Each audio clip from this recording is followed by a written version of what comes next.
Hey, it's Diva Carla, Cosmic Crone at your service.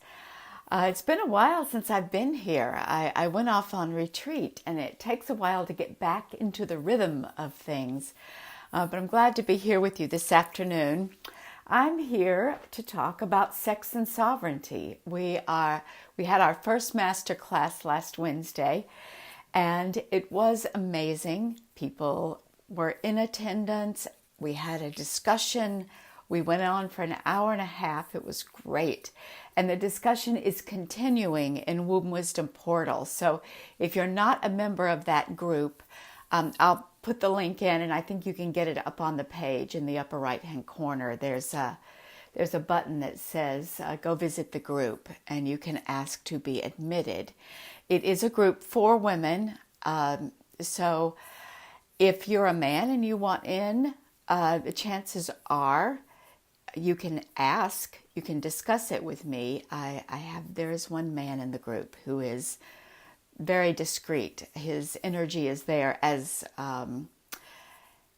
grounding, guardian, masculine energy, and he shows up every now and then. He works with women. Anyway, it is a group for women who are changing the world and need a place to talk about what's up for them.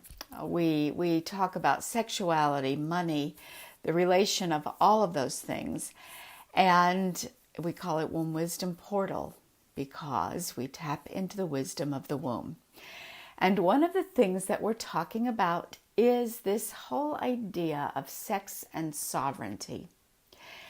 And last week in the class, and you can get that recording as soon as you sign up.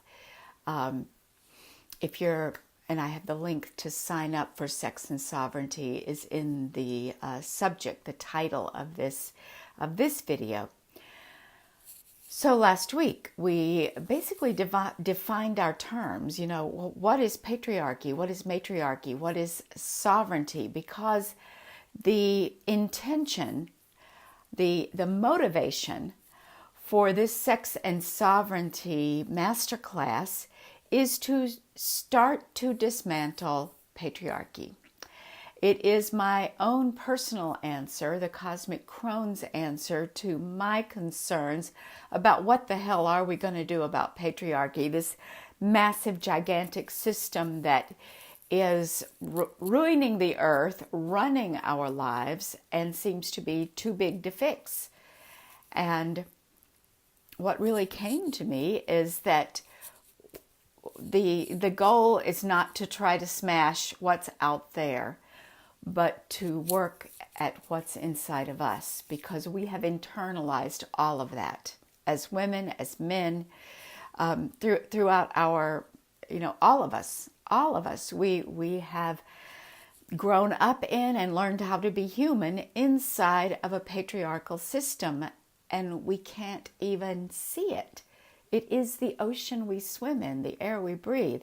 And so what we have to do, our solution is inside each of us, is to take back our power, to be aware of how patriarchy is affecting us, how it makes us into people we don't want to be, how it is defining the terms of our own existence. And so by starting to expose that and become aware of it, then we can make decisions and change our belief systems and show up as human beings. And then a part of that big part of it is to allow the divine feminine space to rise up in all of us and to take her place alongside the masculine. Patriarchy cannot stand in those contexts. Hi, Jen. I'm just getting back into my live rhythm. I enjoyed doing live streams, and then I went away for the weekend and it's been kind of hard to get back into the rhythm. So I'm talking about, I want to entice more people into Womb Wisdom Portal so we can expand the conversation around sex, sovereignty, and money. So we talked last week, patriarchy, matriarchy, what is sovereignty, and why sex? What does that have to do with it? And we really just barely, I think we kind of just loosen the jar lid on that topic, and I think we'll come back to it. And sometimes the best way to come back to a topic is through a facet, to pick a lens through which to view it. And so this next second masterclass, it's going to be money. And sex, sovereignty, and money is huge. In an hour or so, there's no way that I could do much more than just maybe shine my flashlight into a couple of corners for you. If you can post your questions here in the comments thread, or come over to One Wisdom Portal and share questions, then you'll be able to see what's illuminated for you, regardless of what I say. So some of the ideas that are coming up already, some thoughts around making your own money and sexual freedom. And a lot of questions around how money shows up in relationships, which one has a lot of times in couples. I mean, the best case scenario is there's clear communication and possibly a sharing of power and skills. Some person may be good at the bookkeeping and some person may be good at the budgeting. Or one person may be more careful and maybe a saver, and the other one knows more about investing. And so everybody's stories are coming up into how they work with that, what works, what doesn't work, what has worked in the past, what you'll never do again. And it all reflects the energy. And we have some powerful people in there. Nobody has showed up yet who said, I have no power over the money, nor do I want it. The women are saying, yes, I am well informed about the money in my household, and we make decisions together, and we share things. And in some cases, people don't. But so far, nobody's said, I don't even want to know about the money, or he won't let me know about the money. And those are the things that need to be addressed if they appear. It's really important.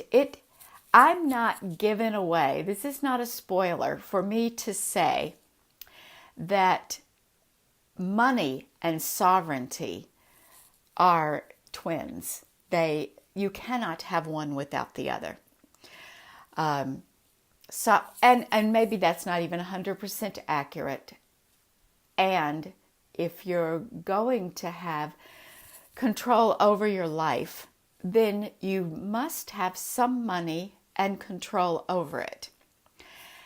And patriarchy has done a really good job of making sure that women don't know much about money, don't have much control about money, have less money to work with. And if you get money, very often it's been required that you do so through masculine energy, which means that women have been trained to turn down their feminine and turn up their masculine to go compete for money in male professions, the male trades, and the male context. And then once there, fight for the opportunities for advancement, the opportunities for raises, the opportunities for equal base pay. And oh, how's this? I just read that there is so much, the inequality or the design of the system for men is so complete that office environments are designed for men. The male metabolism, a man's body tends to run hotter than a woman's. So they keep, plus he tends to wear a suit jacket in the office, and a woman might wear a skirt and a lighter weight blouse. So she's not dressed for the air conditioning, and they keep the air conditioning up so that he's comfortable and she's freezing. And they kind of keep the money thermostat unequal as well.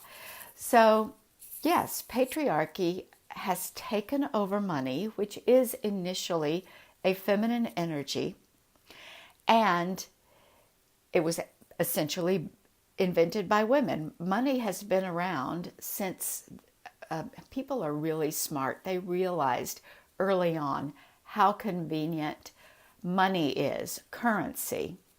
Oh, Jen says she lived through that. Me too. Right, wrapped in an electric blanket at your desk. That probably made a good impression on the people who were handing out advancement, right? Where was I? Oh, yes. Money was invented by women. When women were in charge, they invented money. And when men took over, they took over money as well, to the point of making women believe that money wasn't a natural skill for them, that accounting and numbers and those hard, why are they hard decisions? The issues surrounding money, making it, managing it, was somehow too difficult or possibly even too dirty for the purity of womanhood, which was about the home and creating the safe and comfortable place for the man to land after his day at work, and of course taking care of the children. And then they realized that the economy needed women, and so they funneled women into caring professions, nursing and teaching and childcare and things that have no advancement and pay low. So, and can be expendable. I was just reading a novel set in the 1930s. I think this segment was set in the 30s. And when women got married and got pregnant, they had to quit their jobs. They could not be seen in public, especially if it was something like school teaching.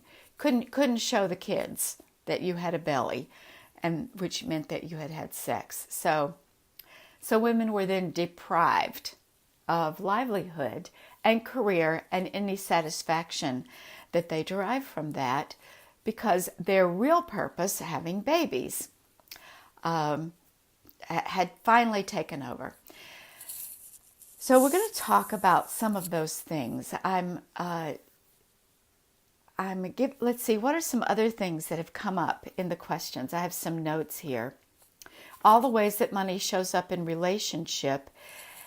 And someone asked about collapsing sex and money. And I wonder, she hasn't gotten back to me with an answer because I'd like some more clarity on what she's really wanting to know here.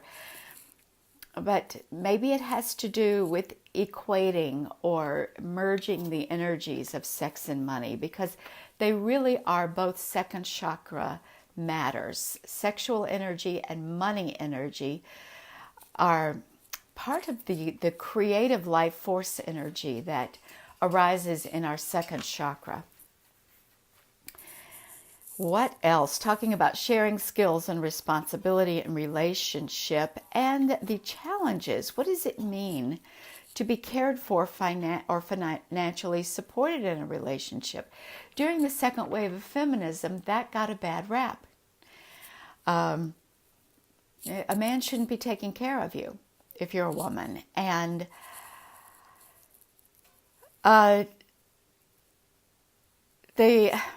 so the fact that you have a right to your own money, your own career, your own livelihood, regardless of whether there is a man in your life or not, is one thing. And the fact that you can be, that it's also perfectly all right to be supported by a man, if that's what works for you. I mean, there is no right or wrong there. The only thing that I see that is wrong or needs to be changed is that somebody makes a rule and that there is inequality. And then there have been a few questions about masculine and feminine energy. And the inner relationship, and I think that's definitely worth talking about in terms of sex, sovereignty, and money. I think it might clarify some things about how money works and why sex and money are similar energies. So anybody who happens to listen to this and wants to be a part of the Sex and Sovereignty Masterclass for women, I think whatever I choose to include, it's going to illuminate the sovereignty issue. The women having control over their lives, and women having a voice in the structure and governance of society, and what role does money play in that? And perhaps we'll spend some time imagining what society will be like if women really did control the money. We already know on the micro level, in micro lending, for example, in places like India and Africa, you give the money to the women and the whole village is lifted. The children are fed and the economy of the village improves. So women know what to do with money. They know what matters. And men would often make different choices. And what does that mean? Is there a sense of entitlement there? Is there a sense of selfishness? I find myself wanting to question that. And I think if that is true, it is a toxin of patriarchy and not necessarily natural to men. That's absolutely open to discussion. So if you have any thoughts on that, share them here or share them in Womb Wisdom Portal. I am excited about this masterclass. I am loving the response that I'm getting. I'm loving how much it is inspiring me and taking me into places. I've talked about this stuff before, sex and money. I talk about it all the time. But it's somehow different. It's going deeper. I love it. And I hope you will join me for the Sex and Money Masterclass. And part 2 is this Wednesday, 3 p.m. Eastern Time. And you can sign up to get the Zoom link to join us live at the link up at the top. It says EE Pearl something. So thanks everybody for being here on this live stream. And this is public on the page. Feel free to share this if you know people who would be interested in learning about this and coming to the masterclass. I'd appreciate that very much.